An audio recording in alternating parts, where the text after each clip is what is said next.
రాబోయి మా కంట్రీకి అరే రంజుగా లైఫ్ ఉన్నది, బొంబడు లైఫ్ ఉన్నది, లైఫ్ ఉన్నది, బొంబడు లైఫ్ ఉన్నది.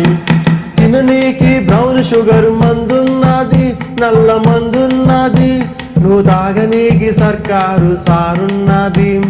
తిననీకి బ్రౌన్ షుగర్ మందున్నది, నల్ల మందున్నది, నువ్వు తాగనీకి సర్కారు సారున్నది. కన్నెలను అనుభవించే కాంక్షున్నదా, జోగి కన్నెలను అందించే గుడులున్నాయి. మతం అడ్డం పెట్టుకొని మా దేశంలో మస్తుగా దందాలెన్నో చెయ్యొచ్చునురా, చెయ్యొచ్చునురా, బోలుడు చెయ్యొచ్చునురా. ఏంటి నమ్మలేని నిజమని టైటిల్ పెట్టి పవన్ కళ్యాణ్ సినిమాలోని పాట వినిపిస్తున్నారనుకుంటున్నారా? అక్కడికే వస్తున్నా. మనది సువిశాల భారతదేశం, భిన్న సంస్కృతుల కలయిక. మన దేశంలో స్త్రీలను గౌరవిస్తాం. ఈరోజు అన్ని రంగాల్లో మగవాళ్లకు సమానంగా మహిళలు అభివృద్ధి చెందుతున్నారు. చట్టసభల్లో 33% రిజర్వేషన్ కోసం పోరాడుతున్నారు. దేశాన్ని పాలిస్తున్నారు కూడా. కానీ ఇదంతా నాణ్యానికి ఒకవైపు మాత్రమే. నేటికి మన రాష్ట్రంలోని అనేక గ్రామాల్లో ఆచారాల పేరుతో తరతరాలుగా ఎందరో అమాయక స్త్రీలను దారుణంగా దోచుకుంటున్నది జోగినీ వ్యవస్థ. ప్రభుత్వం ఎప్పుడో నిషేధించిన జోగినీ దురాచారం నేటికీ కొనసాగుతోంది. స్త్రీని ఆట వస్తువుగా చేసి దేవుని పేరిట పెద్ద మనిషికి అర్పించే వికృతం వెర్రితలలు వేస్తోంది.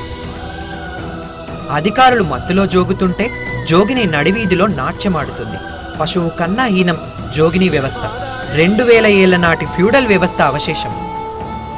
పలు స్వచ్ఛంద సంస్థలు, ప్రముఖ సామాజిక సంస్కర్తల పోరాటం మేరకు 1988లో స్వర్గీయ నందమూరి తారక రామారావు గారు ముఖ్యమంత్రిగా ఉన్నప్పుడు ఈ దురాచారాన్ని మన రాష్ట్రంలో నిషేధించారు.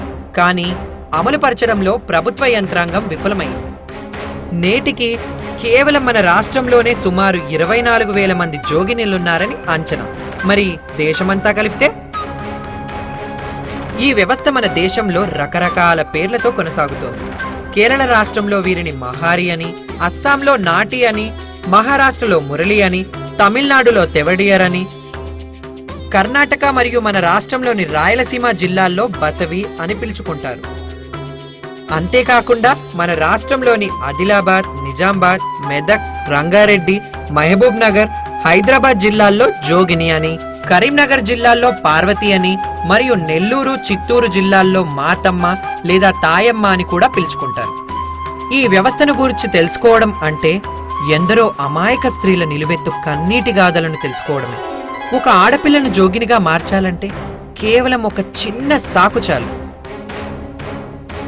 ఆ సాకు పిల్లలు కలగలేదని, పుట్టిన పిల్లలు చనిపోతారని, లేదా ఇంట్లో వారికి ఏదో ఒక జబ్బు వచ్చిందని, ఇలా కారణాలు ఏదైనా కావచ్చు, సందర్భం ఏమైనా కావచ్చు.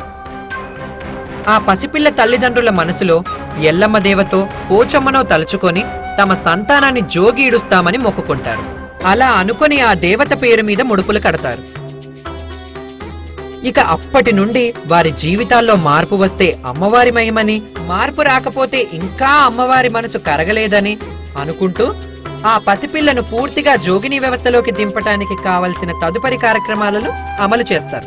జోగినిగా మార్చబడిన స్త్రీ తాను చనిపోయే వరకు పాటించాల్సిన కొన్ని నియమాలు ఉంటాయి.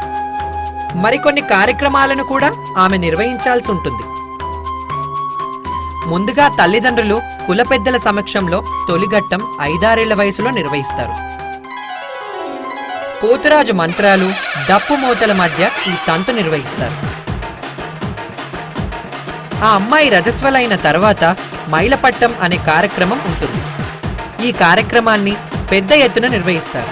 పోతురాజు సారథ్యంలో తోటి జోగినీ స్త్రీల నృత్యాలతో ఎల్లమ్మ గుడి దగ్గర కానీ, ఆమె ఇంటి దగ్గర కానీ నిర్వహిస్తారు. పసుపు కుంకుమ పోసిన పట్టంలో కూర్చుండబెట్టి మంత్రాలు చదివి మేకపోతును గావు పట్టడం అంటే మేకపోతు పీకను పోతరాజు తన పంటితో కొరికి చంపడం.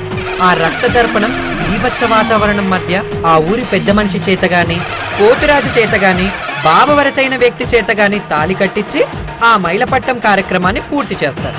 అప్పటి నుండి సహజంగా పెత్తందారు అయిన వ్యక్తి ఆమెను తన లైంగిక కోరికలు తీర్చుకోవడానికి వాడుకుంటాడు.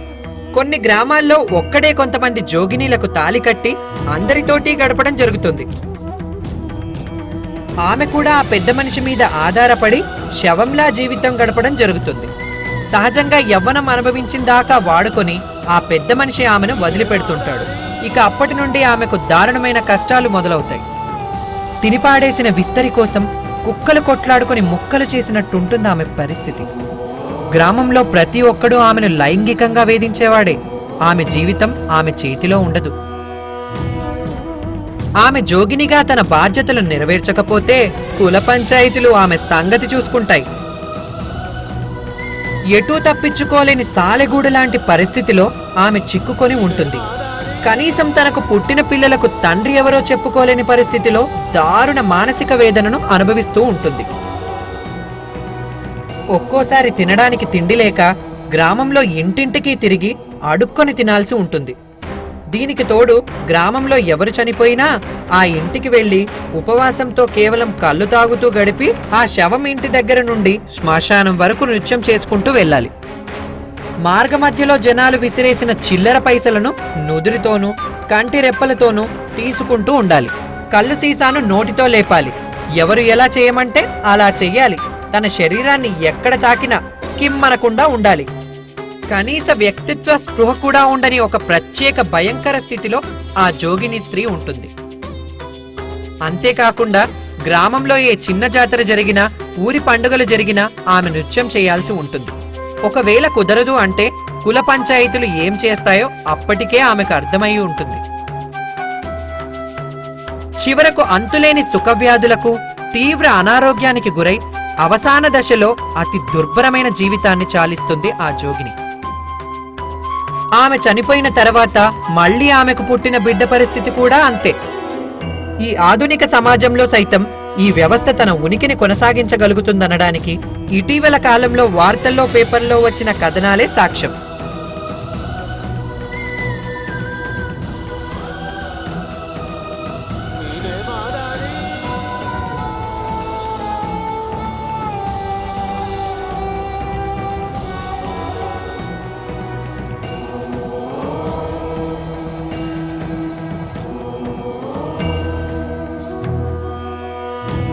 ఇకనైనా మనం మారి ఈ వ్యవస్థను మారుద్దామని ఆశిద్దాం.